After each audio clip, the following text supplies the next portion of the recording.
Welcome back. Now, ladies, I was reading an article about a gentleman named Bruno Sorrento.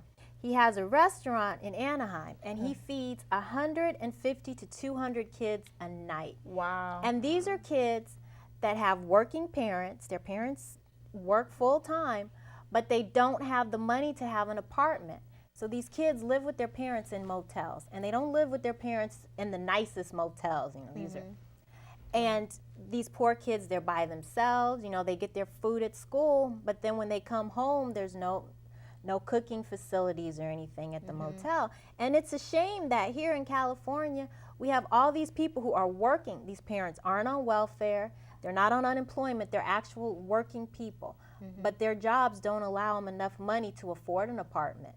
Yeah, that's what we're seeing with this economy, in general, especially as it's going down, you know, is that a lot of people are struggling. I used to work for Union Station Homeless Services, which is the largest provider of homeless services in the San Gabriel Valley here in Pasadena. And that's one of the things that they do when the homeless come to them sometimes is if they don't have the beds or something like that, they put them in hotels or motels, you know, and that's where they live. That becomes their home until they can find their own place. But it's getting harder and harder for people to be able to get back on their feet in order to be able to have LA's their been talking own place. about a program just to give a roof over the head, like a little apartment type of thing to people who are homeless. And I really feel it's our kind of our responsibility to take care of those people to a certain degree. And let's lower the rent while we're at it. Oh no!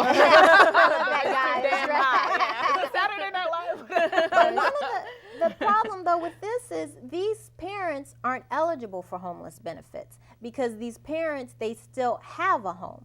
Right. And it's a shame that in California we have, you know, we have these jobs.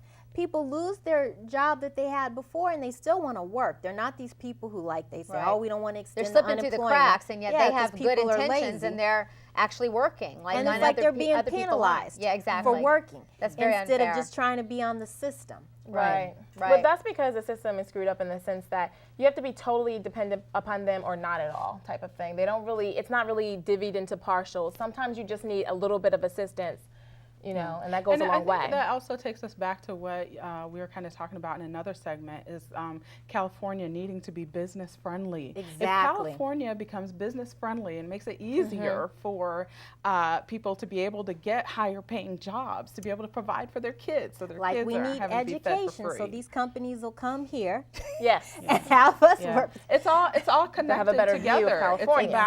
It's about raising Well, the we economic could go on status. with this forever. Yeah.